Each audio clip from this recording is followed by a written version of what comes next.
Hello and welcome. This is the latest edition of the Fitness Reborn Podcast. This is Sean from Renaissance Fitness Personal Training, where we put movement ahead of workouts. And my guest today is Yogi Aaron. And he's joining us. Where are you joining us from anyway? I'm in Costa Rica. Oh, nice. I think I did read that in your bio. Yes. Yeah. What's the temperature there right now? Well, right now it's a little bit in the green season, so we get a little bit more rain and the temperature is a little lower. So, but cold for us is around 78 degrees. Oh man. So, and that's you're going to make a lot of people listening to this pretty jealous because I'm in Iowa right now. And we are getting into we're in fall, but we've had a very nice fall so far, but we know what's coming around the bend here. And, this weekend was full of like low 70s temperatures and it felt very good, but we know that those days are winding down and before long it's going to get completely miserable outside. Yeah, so, I feel your pain. So Costa Rica sounds just awesome right now. Yeah. I've been living here for about 15 years and came here to open up a yoga retreat center. That I got inspired, many, many years ago to create a yoga sanctuary. Right. And on a drive down a road to the place that we were going to have the retreat, there was a Century 21 sign outside. And I saw it, and I don't know, there's just like that moment, that aha moment kind of like came so strong. And it was like, you are meant to do something here. And so we did. Oh, well, that's cool. Yeah. Yeah. So you went down there specifically to open up a yoga retreat center? No, I was already leading yoga retreats in Costa Rica. I was leading retreats many places, but as I was leading these retreats, I kept thinking like, I really could do this so much better. and I also really wanted to have like like I said, a yoga sanctuary to create yoga community. Okay. Gotcha. Costa Rica seems like a neat place for a lot of things. You're not the first person who I've talked to who is doing something in Costa Rica, something that's pretty off the grid, Yes. To those of us living in, the other parts of the Western world here in the UK and the United States and elsewhere too. Like Costa Rica seems like it's just really open and fertile ground for just kind of groundbreaking activity. Yeah, there's kind of, I think there's a few yoga meccas, but like Mexican Yucatan is one of them. The Bali is another. And then, of course, Costa Rica. Costa Rica has become a huge yoga mecca. There's all kinds of yoga retreat centers all over the country that have cropped up. But also where we are in Costa Rica, which is on a place called the Osa Peninsula, there's like 2% 2.5% of the Earth's biodiversity is all like in this really tiny little place of the world. And it's really cool, like to be here. We have so much wildlife and we're right by the beach and it's just always green and beautiful. So it's quite something to be here. Sounds awesome. Maybe someday I'll get there someday. I hope so. Yeah, right, man. So, all right, Aaron. So what I typically do is I like to go right back to the very beginning. Okay. So what got us to this point here that you and I are on this call talking to one another, and just what's the story of Yogi Aaron? Oh boy. So do you want to go to conception or? I think we can skip that part. I think we can get that part of it. My mother loves telling that story, so it's ingrained in me. But no, when I was 18 years old, I started doing yoga. I was a very active person when I was in my younger years. I canoed. I would go on 3-week canoe trips. I snowshoed. I worked out incessantly. I just was very active. I was a long distance runner. And when I was 18, I started to realize like I'm really tight. And what's the solution? If you're tight, start doing yoga. And so I started doing yoga. And it was right around the exact same time, shortly afterwards, that I threw my back out for the first time. And I mean, you can imagine like you're 18 years old and throwing your back out and being debilitated like that. And so what did I do to fix the problem? I did more yoga and stretching. I mean, really, when I say yoga, I'm talking about stretching right now. And so over the years, I got more and more and more into yoga, and I got more and more into stretching. And what happened at the exact same time was I just kept hurting myself more and more and more. I started developing problems in my knees. I started developing problems in my neck and shoulders. Actually, at one point, when I was around the age of 31, I had this searing neck pain that started shooting down into my arms. So there was definitely some structural issues that started happening as well. And it all kind of culminated right around when I was around 35, 36 at that age. And I went to go see one of my students who was using this technique called muscle activation technique. And I didn't really understand it completely at the moment.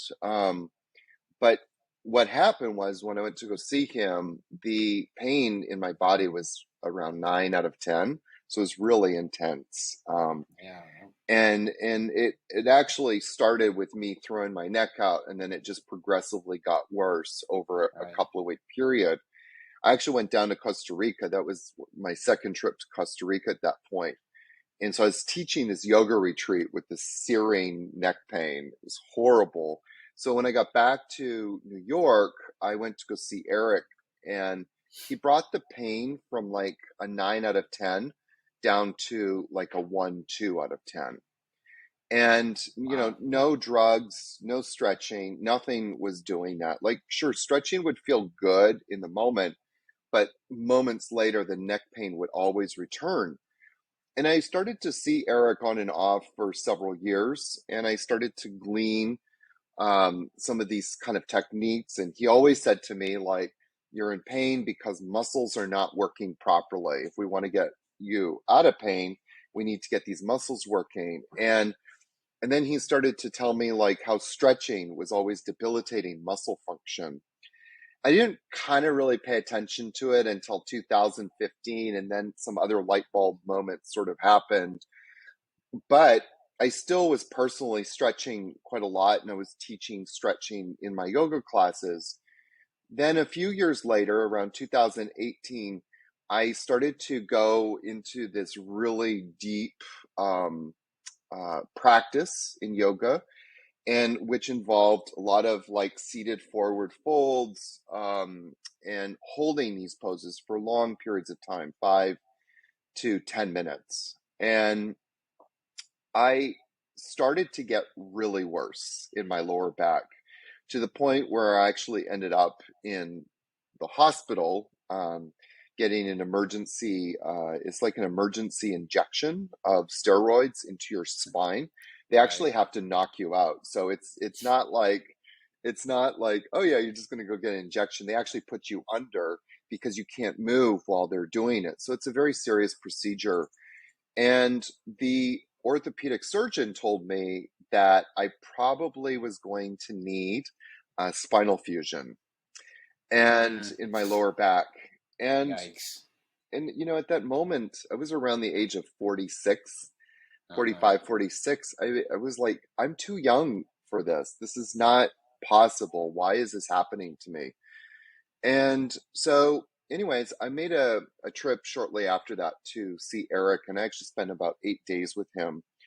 And it was that at that moment that I really saw the detrimental effects of stretching and and how it debilitated my body, how stretching shuts muscles down. Part of what MAT does in in their um, in their process is they get the muscle strong and then they shut it down through kind of like a passive stretch. And it's very, very passive. It's non-invasive, but it's still passive enough that it actually will debilitate muscle function. And that was right then and there that I swore that I would never teach stretching again. And but shortly after that, I asked Eric, I'm really thinking about extending my studies. I want to learn more. Do you think I should do the MAT training? And so I decided to go and do the MAT training, not because I wanted to become an MAT therapist. I just wanted to do it to feed my soul. I wanted to do it just to learn something more. And I thought, well, at least at the worst, I'll learn something. At the most, I'll maybe be able to implement something into my teaching. Well, after the first section of the course, I was like, we need to figure out a way to integrate this into yoga. Like, the way that we're doing this in the yoga world is not correct. We're hurting more people by teaching stretching. And there's just a lot of damage that's being done to people's bodies. And by the way, I'm not saying that as a flippant comment. There's actual data showing how many, it's quite a lot of people that are going to emergency rooms as a result of yoga / stretching practices. And you can look on Instagram to see, like, people, the crazy poses that people are doing. And so that's what kind of led me to AYAMA, Applied Yoga Anatomy and Muscle Activation, is just kind of a different technique. It's just a different kind of approach into yoga that does not embody stretching or flexibility, but does embody how to make muscles work better. So in one of the things that we learned, and one of the principles of AYAMA and MAT, of course, is that we define healthy muscle function by a muscle that has the ability to contract and contract on demand. And that we also recognize that many muscles don't work properly. And they don't work properly because of stress, trauma, and overuse. As we experience more stress in our bodies, that stress inhibits the communication system between the brain and the muscle. So you can think about it like a phone line. There's a phone line between the brain and the muscle. And so when the body senses instability, it tells the muscle to contract. But if the brain isn't connected to that muscle, then it's telling other muscles to contract, muscles that shouldn't be doing the job. Right. So, like, if you think about people that have tight hamstrings, and you think like, oh, you've got tight hamstrings. You see, I always call him Stiff Biff. You see Stiff Biff in the gym. He's trying to touch his toes. The trainer is like, Biff, you need to stretch your hamstrings more. Yeah, I know. But, Biff can keep stretching his hamstrings, but they're never really going to loosen.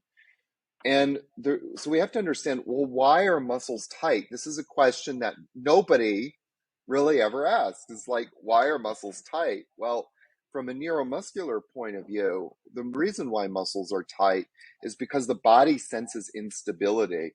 You just mentioned earlier, you said you were from Iowa, right? And right. So you were mentioning that fall is coming. And one of the first things that happens sometimes with fall is there's a cold snap. Everything is really cold, and you step outside your door in the morning and you kind of slip a little bit because it's a little icy. Well, what does your body do when it senses, instability? The whole body tightens up. When you sense danger, you tighten up. So the body is tightening up. Muscles tighten up as a protective mechanism. They're trying to protect the joints of the body. And so from our perspective, we ask, well, why is the hamstrings tight? Well, the hamstrings are tight because the body senses instability. Perhaps it senses instability in the hips, in the knees, because the other muscles are not doing their job properly. Well, what are those other muscles? The glutes, maybe. Maybe it's the hip flexors, like the thigh muscles, the psoas. All of these different muscles probably are not doing their job properly. So from our perspective, what we look at doing, instead of trying to get stiff Biff to stretch his hamstrings and open up his hamstrings, we start to look at, well, what are the muscles that should be contracting? And the muscles that should be contracting in this case is the thighs and more specifically the rectus femoris. So we get those activated. All of a sudden now stiff Biff has like an enormous range of motion, not through stretching, but through actually engaging the reciprocal muscles properly. Interesting. So I want to kind of go back to how stretching is harmful here, because that statement right there is just flies in the face of everything that you're taught about physical activity, and especially if you're a trainer or a coach or anything that has to do with working out the human body. That statement there is just like, it's like, what? Stretch? I'm hurting people by stretching them? And you're right. When you do yoga poses and whatnot, a lot of times, depending on what style of yoga you're practicing, you're holding that position there for a good long time. Even 3 or 5 minutes feels like forever. So what I want to know is, like, how exactly does it hurt or harm you to stretch your body? I mean, you got to explain that one. There's so much to unpack, Sean. So first of all, I just want to make a statement and say that so much in our world, and I'm kind of like going out and I'm going to come back in for a second, but I believe that so much in our world is the blind leading the blind. You know, somebody does something, they profess it to be the correct thing to do, and then everybody else sort of goes along with it. And then it's like a snowball. It just picks up momentum and nobody ever stops to question, does this really work? So now to bring it back to stretching, stretching is one of those things that, you know, somewhere along the line, people said you need to stretch. And just as a side note, like there's been a lot of studies done on stretching, and there's not one study. I've actually done a lot of research into it and diving into it, but there's not one research that says stretching prevents injuries or stretching is healthy. What a lot of the studies either say is the results are inconclusive, or there's a lot of studies that actually show that muscle function becomes debilitated as a result of stretching. There's one done by Lenox Hospital where they did a study and they found that athletes who stretched before they were going to go for their run, before they were going to do their workout, they suffered from debilitated muscle function for 30 minutes. There's others that have shown an hour and a half. And I have a few ideas about why those numbers vary in terms of like 30 minutes or an hour and a half. But this is the reason why. And so there's a couple of reasons why, actually. But one of them is got to do with this sort of passive movement. Anytime you start to passively move part of your body at an access point, that the brain then just disconnects from those muscles at a neuromuscular level. The brain disconnects from all of those muscles. And it's kind of interesting because, you know, we're both, you know, into fitness, and I used to work out a lot. But one of the consistent things about me that I started to notice is, like, I could work out for about 2 weeks and then I would start developing serious shoulder pain or something like that. Well, what would I do for my shoulder pain? Do all of these kind of movements, stretch like this, put my hand against the wall and try and stretch my pecs. And the problems would never go away until I actually just stopped and rested. So from a neuromuscular standpoint, the brain just disconnects. If you move your arm, the brain knows where the muscles are in space. But as soon as I start to passively move my arm past my natural range of motion, the brain disconnects from the muscles. So that's one part of it. Another part of it is, you can think like in the muscles, you have what's called muscle spindles. And muscle spindles have a couple of jobs, but they're constantly in communication with the brain. So when they need to contract, they send a message to the brain. We need to contract. The brain sends a message back to the spindles. Okay, contract, contract, contract. Well, a muscle spindle is kind of like a slinky. And if you take a slinky, out of a box, a fresh slinky, it's all coiled up. That's like your muscle spindle. A healthy muscle spindle is, coiled up, ready to go. And so if you take, a friend and you say, take that other end of the slinky and walk away as far as you can. And then you say, let go. Well, when they let go, that slinky is not necessarily going to coil back up. It's going to take a while. And actually, in most cases, that slinky won't coil back up again. Right. That's what exactly happens with your muscle spindles in your body. When you stretch, you start to move that muscle spindle in a direction it's not meant to go. The muscle spindle's job is to contract. It's not to elongate. So what we want to do is actually improve that muscle spindle's ability to contract and contract on demand. So that's also part of it. And anytime we start to passively move and stretch, we start to elongate those muscle spindles. We disrupt literally the connection between the brain and the muscle is no longer able to contract and contract on demand, which is not how we want the body to be. We want all the muscles in the body to be able to contract properly.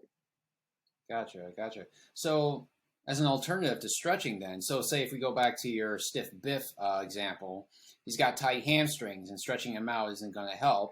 It just makes it worse. So alternatively, what should we do to should we try to activate what you said, the antagonist muscles here? Should you do I don't know, some hula hoops instead and just start moving around here, start getting things firing?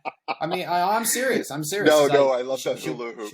I love the hula hoops. I mean, should he, if his hamstrings are tight, theoretically because his hip flexors and hips are tight, then I guess activating that area of his lumbopelvic area, that would actually help.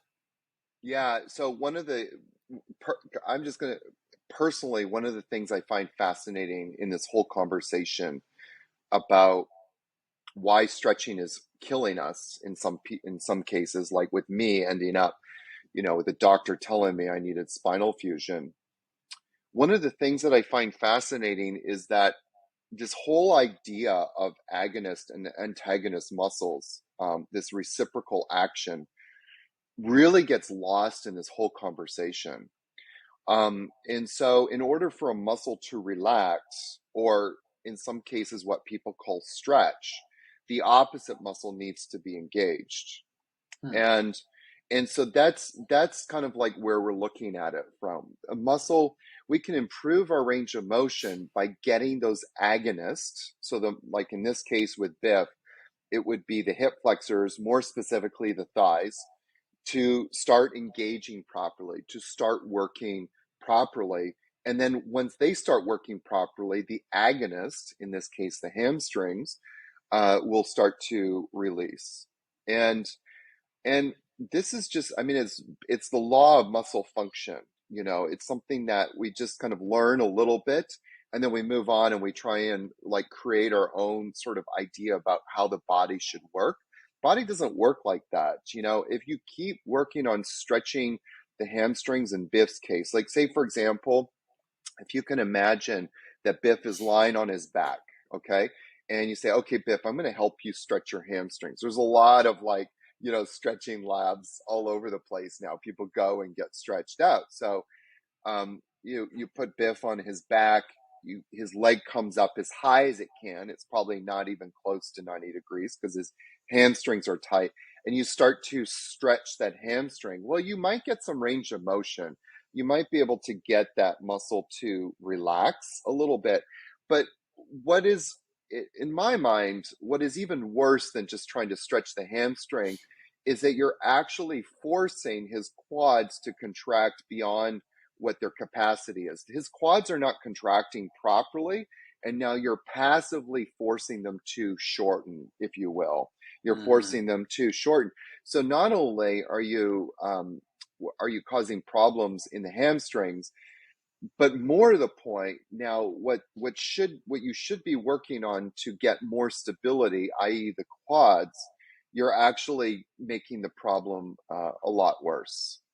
And if I look at a lot of my back problems, there's a lot of reasons, a lot of muscles connected to my back problems. But one of the number one issues that I have is weak hip flexors.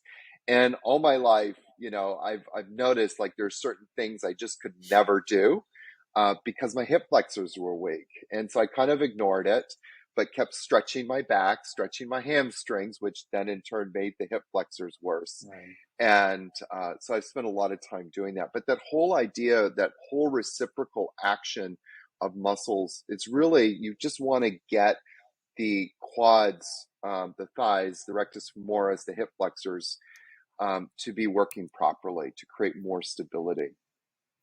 What things couldn't you do because of your tight hip flexors when you were younger? There's a few things, but one of them, for example, there's a pose in yoga called boat pose, Navasana.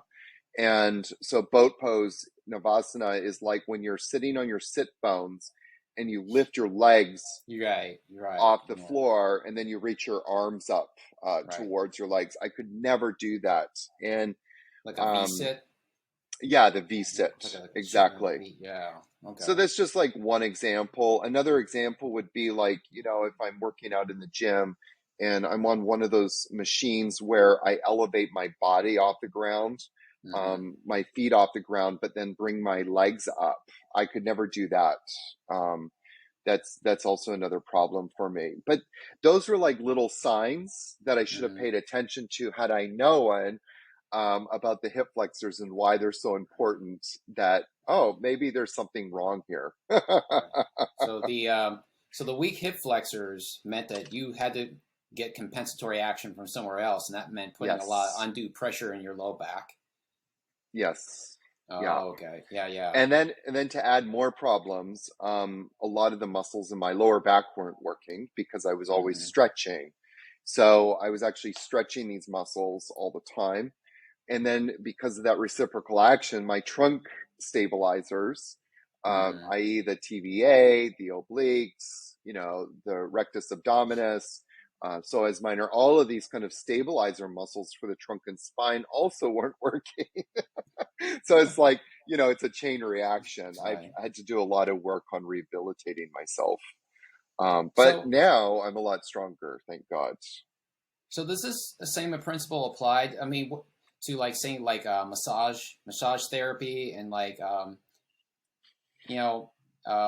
self-myofascial release, like foam rolling and things like that. Is that the same problem at work there, or is that a little different because it's actually not passive but a little bit more dynamic, where you have actually muscles and being moved and massaged?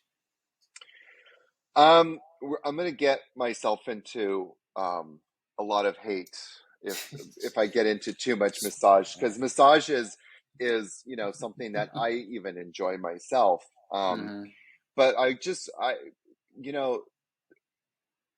my teacher Greg Roscoff always says, like, how do you know if something is good or not? How do you know? And one of the ways that we know is by testing. So we can test, muscle function. And let me just kind of back up 1 second and then I'll come back to your question. But sure. One of the things that I've actually done a lot of testing around is muscle function after we stretch. You can actually test the muscle and see if it's strong or not, if it's strong or if it's weak. And sometimes you don't even need to test the muscle. Like there's this one pose where you check the strength of the glutes. You see what the glutes are doing, and so you lie on your stomach. You bend one of the knees, the other leg is straight, and you lift that bent knee off the floor. So you're engaging the glute, right?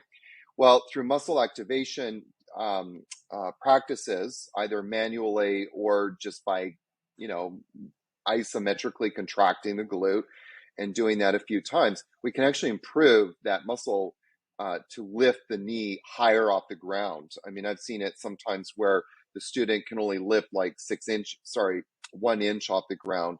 And then by the end, they're lifting it up to 4 inches. So we can improve, range of motion quite dramatically by engaging that. Well, then you put them into a pose like child's pose, which is a very common pose in yoga, child's pose. And then you come back and you look at their ability to lift that leg off the ground. Sometimes, in some cases, they can't even lift it up as high as they could when we first started out. They actually lift it up less. So we can see like the muscle function has decreased quite dramatically. So we come back to like myofascial release and massage. Well, we don't know if something is working or not unless we test afterwards. But one thing I wanted to address is, like you said, myofascial release and foam rolling. And so many people are doing foam rolling. And, the thing is, like, stretching and foam rolling, it feels good. And I think that's one of the reasons why people like doing it. Like, I love personally going into child's pose. I love it. It feels good, It does. It feels good. It feels great. And if I was going to stretch my shoulders, and it feels good, there's more opening, and I feel loosey goosey. But the problem is that muscles oftentimes stop working. So there's that to consider. But more to the point, that if you're stretching muscles, if you're foam rolling, you would think like, I'm foam rolling, there's got to be like, it's helping the muscle to actually work better. It's actually doing something so that I won't have to foam roll anymore. And one of the things that you find is like people that foam roll always have to foam roll. They're never really dealing with the actual problem. One of the number one areas that people foam roll is in the IT bands, the tensor fasciae latae, and then into the IT band. And well, again, ask the question, why is it tight to begin with? Well, there's a synergistic and antagonist action between the IT bands and the glutes. Probably the glutes aren't working properly, and the IT bands, the tensor fasciae latae, is actually contracting because the glutes aren't doing their job properly. And what I've often found is people who do have TFL issues, usually once we get the psoas working and the glutes, which are, by the way, reciprocal muscles themselves, agonist and antagonist, once we get those two muscles working, the IT bands completely disappear, and people don't have tight, quote unquote, tight IT bands anymore. So that's kind of interesting. So this whole the idea, the theory of not stretching and not at least not foam rolling, at least not to the degree that a lot of people do. Like if you're going to do it, maybe do it. If I understood that right, if you're going to do it, then do it in the beginning phases of your fitness journey, and don't get so dependent on it, if at all. Now I deal a lot of with clients who are older, like 60s, 70s, and things like that. So they are relatively, depending on who you talk to, they are relatively in a much more precarious state physically than someone who's just maybe out of shape and is only 25 years old. So how would you apply this theory to them in particular? Well, I first of all, I like how you're using the word theory. I mean, I've done enough testing to see it in firsthand action. Like it's like 99% of the time, I just see stretching hurting people. So, or let's call it method instead. Method, yeah. I mean, you can call it method, but theory implies like we're still, and we do see like something happen at a neuromuscular level, and there's a lot of actually scientific studies being conducted around this. But one thing I wanted to address to answer your question too, which is important to understand, is like, if you are 18, 19, 20, 21, 22, something like that, as you mentioned, 25, your recovery time is going to be much faster. You look at gymnasts, most of the gymnasts that compete in the Olympics are usually very young, 14, Mm-hmm. 15, 16, 17 years old. You never see somebody competing at that level, past the age of 26, 27. Very, very seldom. But even with the kids that are, 18, 19 up to 25, you always see them with these ace bandages, their shoulders wrapped, their knees wrapped. Why is that happening? Because they don't have the muscles to stabilize the joints. Their muscles are no longer stabilizing the joints properly due to stress, trauma, and overuse. And what exacerbates that is stretching. So from a neuromuscular standpoint, we want to get those muscles responding. But one of the reasons why like those kids can compete so easily is because they respond quicker. Their muscles rehabilitate faster. But as we get older, that response time becomes less and less and less. And in some cases, it just doesn't. And with older people, one of the ideas of AYAMA is that age is really a symptom. And when I'm talking about age, I'm talking about like, that debilitated movement that so many of us feel as we get older, that age is a symptom of a loss of muscle function. And so if we improve muscle function, we actually gain more mobility, we gain more strength, and we're able to do the things that we want to do. So definitely, I would say like the absolute worst thing to do with older people is to stretch. We want to get them improving that that neuromuscular connection between the brain and the muscle as much as possible. There's a big kind of hefty woman, if you will. Her name is Ginger, and we all call her lovingly Big Mama. And Ginger is one of my students, and she's good old Southern woman. She's big boned. When I said she's big, she's like 6 feet. And she came to Blue Osa shortly after COVID, after the pandemic, to live with us for a month. And she was helping out in the kitchen. Well, there was at the same time, there was I call them the yin girls. There were these yin girls. There were all these girls that were into yin. They were young. They were, and yin is like when you do certain poses and hold them for long periods of time to kind of open up this myofascia, if you will. And she joined them. And one of the things that they did in this class was 5 minutes of pigeon pose. I think sometimes pigeon pose is called like runner's hurdler stretch or runner stretch or something for the glutes. So basically Okay. you're stretching the glutes, and they did it for 5 minutes on each leg. And Ginger went back into the kitchen right after that to do her work and to help us out. And the next day her back went out. And it really took a long time to get it working again because she had caused this disconnect between the brain and the glutes. And so, it was the absolute wrong thing to do, but I started to put her back together and I got her feeling better pretty quickly. But it took a little bit longer for her to develop that connection between the brain and the glutes again. The glutes, as you know, is like the suspension system, the support system for the hips and the lower back. And so she was doing all of this work without the support of her glutes. And so all the stress just went right into her lower back. And that's why she woke up the next morning with her back out. Gotcha. So in your classes, Yep. take me through some of the things that you have your students do. So what are your classes all about? That's a loaded question. Well, gotta start First somewhere. and foremost, no. First and foremost, I it really took me a while to figure out a way to bring this into yoga, mostly because I'm a very, I guess what you would call a traditional yoga teacher. I teach hatha yoga. I Okay. believe very strongly in the power of yoga. So the question was like, how do we start to integrate this? Well, as I Sure. started going through my anatomy training in muscle activation technique, because so much of it's anatomy, and it was broken down into different sections. But as I started to dive into it, I realized like, oh my God, the spine, we rotate. So there's rotator muscles, right? When we're Mm-hmm. doing, and in yoga, we call them twists. And then we do forward folds in biomechanically, they're trunk flexors.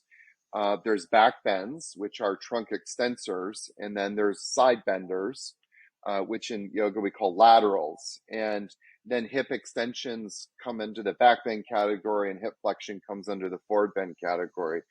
And where the lights started going off was like, okay, how do I start to take these yoga poses and bring some of the principles of AYAMA into these yoga poses? So let's take, for example, back bends, and take one of most yogis' favorite pose, which is wheel pose. So wheel pose, which is when you're kind of, Right. coming into a wheel. And what most yoga teachers, if not all yoga teachers, will do to prepare for this is to stretch the quads, stretch the abs, stretch the upper back. So you do all of these quote unquote heart openers to, stretch the pectoral muscles. And what I started to realize was not only was that actually causing more pain, more problems, because I would do, a practice like this, but I always went into the practice feeling like I was straining my joints. A lot of times my knees would hurt. I couldn't stay in wheel very long because my knees would hurt, my lower back would hurt, my shoulders would hurt. And one day I was close to when I started this journey of looking at different postures and how do we start to implement this, I realized you only need 3 postures to get into wheel pose. You need to do something to activate the glutes, to activate the lower back, and then to activate the upper back muscles. And I put it into test, and I was able to go up into wheel for the first time in my life without any pain, and actually sustain it for a long period of time. So the first step is to flip the script. What muscles are actually engaging? If you think about like this pose in yoga that's very popular, triangle pose. Normally, if you come into triangle pose, which is a side bender, the teacher's always saying like, feel the stretch in the side of the body that's opening. But from our perspective, we're not concerned about that. We're more concerned about engaging the lateral obliques on the side that you're going into, engaging the QL, and shortening those muscles properly. And then the reciprocal muscles will start to let go. But not only are you able to go into the pose, you have more stability. So if a lot of people like that come into triangle pose, for example, and you ask them, like they have their hand on the floor or the hand on the shin, and you say, okay, lift the hand off the floor. Can you do that? A lot of them can't do that properly, or they can't do it without straining muscles in their lower back or other areas of their body, compensatory muscles. So from our perspective, what we're trying to do is to engage the muscles better in the direction that we're flowing, if that makes sense. Okay. Yeah. Gotcha. So when the people come down now, is it like when they come to your resort or your retreat there, do they sign up? Is there like a membership? Is it like an application they file or something like that? They come to you with all kinds of different ailments and things that they want to have help with, like they couldn't have relief anywhere else. Some people do come and work with me here at Blue Osa. They get a package and they'll work with me there. But I primarily do the work that I'm doing through my yoga teacher trainings. One of the most interesting things I find consistently is people, when they come and do trainings with me, somewhere between day 6 and day 10, they become pain-free. So my real big passion is to lead other people into teaching this stuff, and implementing it in their yoga classes. That's kind of like my big jam right now. Right. Maybe it'll transform into something else later on, but I love leading yoga teacher trainings, and kind of, sharing what yoga can do for people.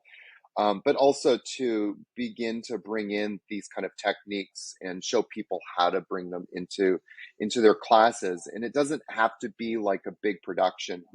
There's so many ways that we can seamlessly bring these techniques into yoga classes, by following some simple rules like no child's pose, no stretching. But then also when we come into a pose, approach it from an active perspective, and then also from the perspective of like looking at what muscles are engaging rather than, not using words of like releasing or Right. focusing on what's releasing. So Right. people generally come to Blue Osa for the teacher trainings. That's where I really Oh, okay. focus on. Yeah. Gotcha. Okay. So have you noticed it's catching on like worldwide? This muscle activation techniques are being more and more integrated into yoga practice and things like that. It is starting to. I mean, I have students from all over the world, and one of my students from Norway is begging me to come to Norway and do some workshops, and I have a few others in Germany at this moment. It is slow. People, whenever I tell people that they shouldn't stretch to eliminate child's pose, they kind of look at me like I'm the crazy cat lady, and Mm-hmm. go, "Oh, you're so sweet. That's nice." So a lot of people have it's there's a lot of um, uh, beliefs around stretching that we have to break through. I produced my podcast called Stop Stretching, and Mm-hmm. in doing that, we interviewed a lot of people. And some of those people were my students that came to my teacher training. And we interviewed them like the first day. So before they were kind of, affected by what I was saying, we wanted to get like their honest opinion. And one of the most interesting things I found was that in most people's minds, they associate stretching with health. They Mm-hmm. associate stretching with youthfulness. They associate stretching with vitality. You don't have to look far on the internet to see a lot of people in these kind of beautiful yoga poses that involve, stretching, and definitely there's a degree of flexibility.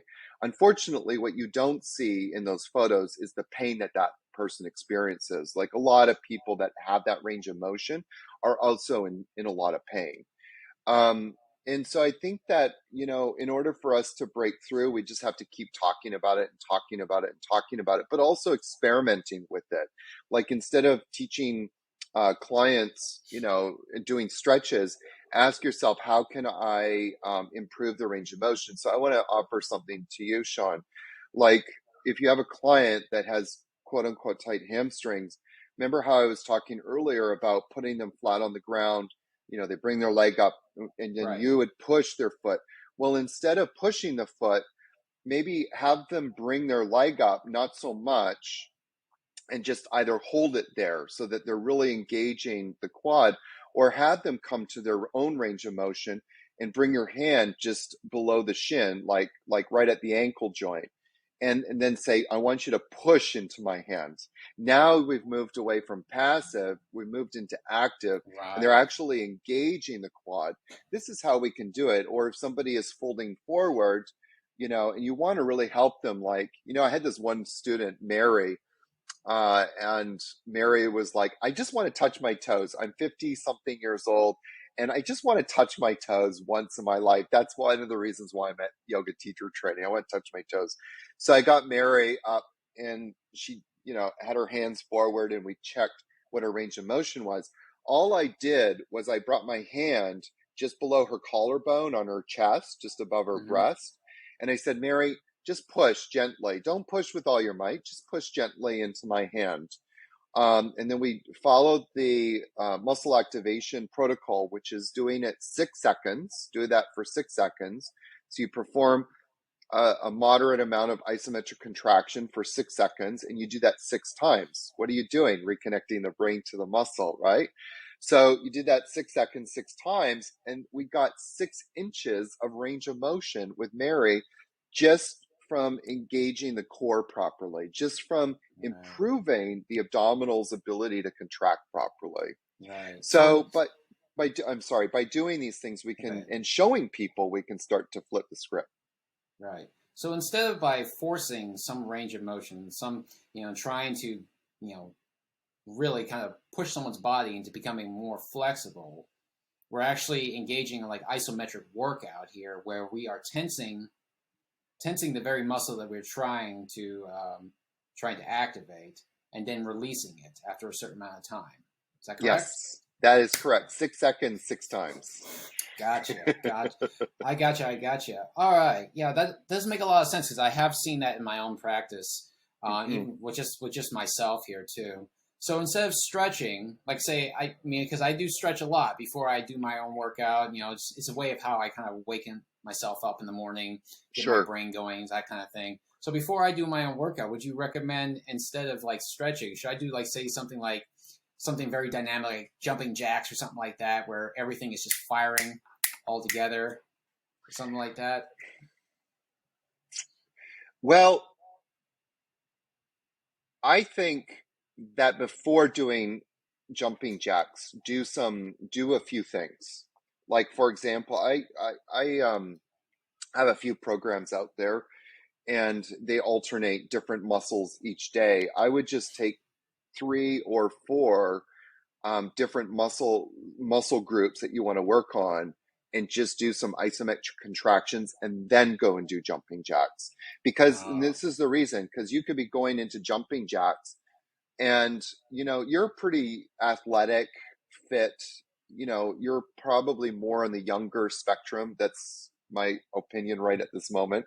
So I think I am, yeah. so you're a little bit more resilient. Maybe jumping jacks works for you, but if you get like somebody with a compromised neuromuscular system, yeah, like Big Mama Ginger, or even I had a person in my training just this past week. She's 29 years old. Her name is Lisa. Very fit young woman. However, she was dealing with serious pain right at her TFL, actually. Well, what did I say about TFL? TFL, that's a symptom usually of the psoas and the glutes not working. So maybe coming into bridge pose, doing some dynamic bridge pose and activating those glutes first. Whenever I go to CrossFit, there's a few things I always do religiously. One of them is to activate my transverse abdominis. So I'll usually do some low plank, do 6 seconds, 6 times, and really focus on engaging the core. Another one that I love doing is a pose called locust pose in yoga, or Superman pose, where you lie on your stomach and you lift your legs and you lift your chest off the floor. You hold that 6 seconds, 6 times. That is, by the way, my pose that I say every single older person should be doing every single day of their lives. Do that 6 seconds, 6 times, because what do we see in older people? Debilitated back extensors not working properly, right? And then the other pose I would do is bridge pose. And then I would do the jumping jacks, because now you've got some stability in the body. And that's going to be much more valuable than stretching those muscles out, which is then going to cause more debilitation in the long run. Yeah, no, that makes perfect sense to me, because I do those things to a certain extent, but I have like this regimented stretch routine. In the morning I do this. Actually, I did things a little differently today. I got out of bed, and after I went to the bathroom, when I came out, and I did like 20 burpees, just to something completely unscheduled and out of the ordinary. It's like, nice. Okay, that was nice. So yeah, I get what you're coming from. So yeah, that makes perfect sense to me. So let's go through like a hypothetical. Let's say I'm a brand new member, brand new client. I've come to your retreat, and so what am I in for here? I mean, what do you do? Well, in my teacher trainings, what we normally do is we start and we go through the different movements of the body. So we mentioned like forward bends, back bends, twists, and laterals. And as we go through all of those movements, we go through what are the muscles that are responsible for that movement. And so one of my greatest passions in yoga teacher trainings is to teach yoga teachers about muscle function. One of the things I think detriment in the yoga world specifically is that yoga teachers do not understand muscle function at all. They think they do. And because their sort of viewpoint is, no, the yoga teachers do not understand muscle function at all. Like I said, they think they do, but they don't. And so my passion is to kind of reintroduce yoga teachers to correct muscle function or to muscle function, but then also how to improve muscle function.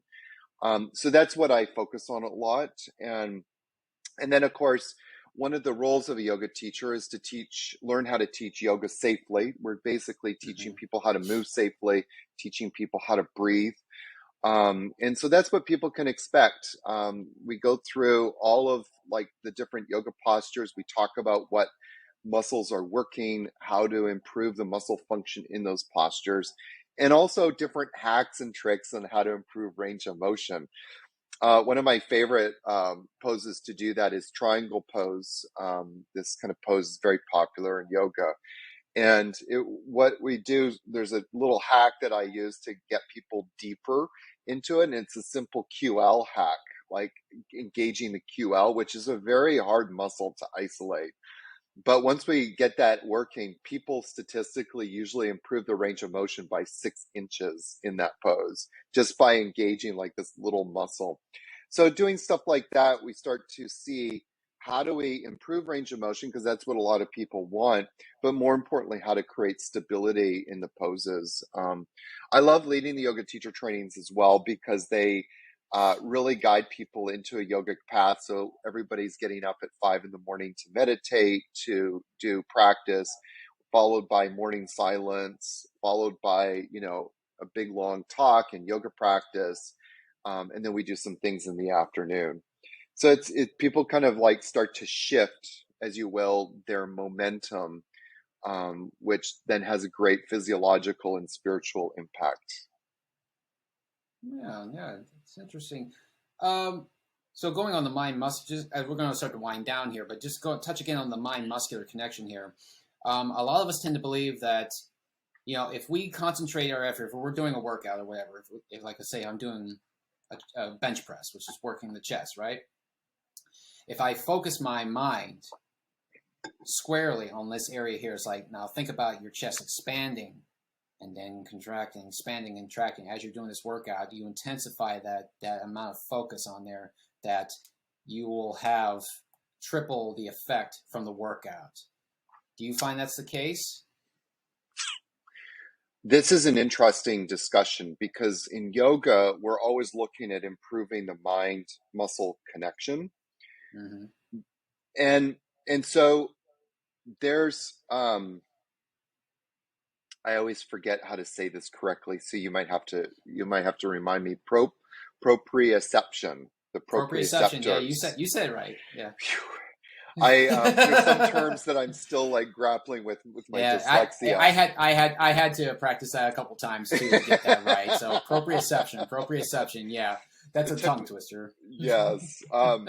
Say ischial tuberosity and sternocleidomastoid several times too. But anyways, no way. I love that. But yeah, so one of the things in yoga at a very kind of physiological level, when we talk about mind-body connection, I kind of had a light bulb moment just yesterday around this, by the way. That's why I can answer this question differently today than I probably would have yesterday. But what we're actually doing in yoga is improving proprioception, which is kind of ironic. On one hand, we are. On the other hand, we're actually making it worse, because anytime we stretch, that proprioception, which is that brain muscle connection, literally, is actually severed. The brain doesn't know where the muscle is in space. So on one hand, we're improving it. On the other hand, we're not.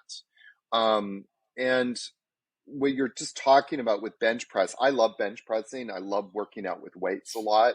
I don't do heavy weights. I just do it more for tonification and improving strength. But one thing I do, Sean, is I always make sure that my pectoral muscles are activated first, and actually my trapezius. So I'll do some stuff with bands just to get those activated.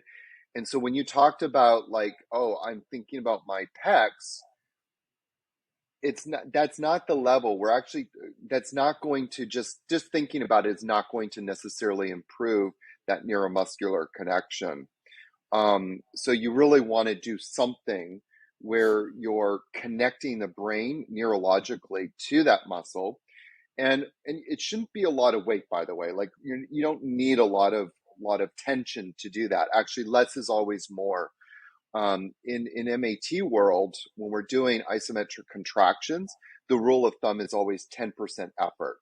So that should tell you, like, it doesn't take a lot of isometric contraction to get that muscle working.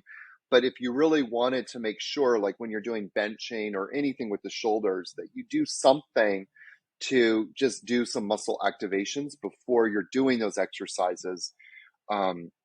So that way, neurologically, your brain is connected to the muscle. But what I also find interesting is that by doing the muscle activations, the proprioception, the proprioceptors actually improves quite dramatically. And there is a heightened sensitivity. Right. So a lot of people have desensitized that connection, and this actually improves it. Yeah, proprioception and like passive seems like two conflicting terms to me. At least that's the way I've understood it.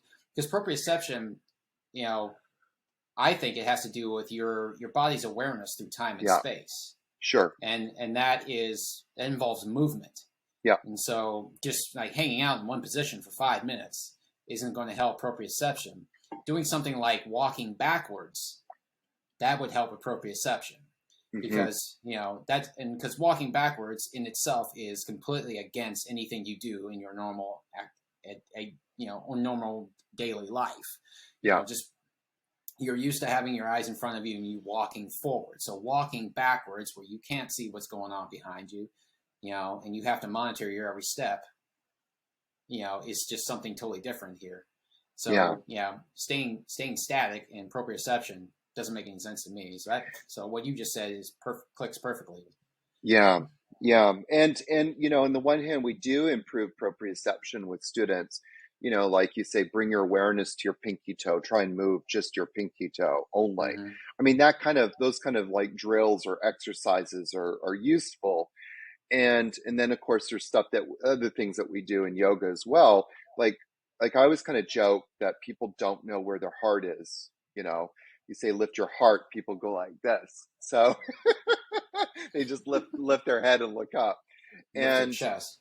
But you're really saying lift your chest. So there, from that perspective, we are improving it, but then we're also damaging it, as you just said, by like staying statically and passively in a pose for a long period of time. It actually physiologically ruins proprioception at a neuromuscular level.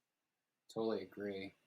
All right, so Aaron, as we wind it down here, so one thing I like to ask my guests is that if there's one thing that people listening to this could walk away from, if they remembered nothing that you said, if you want them to remember this one thing, what would it be?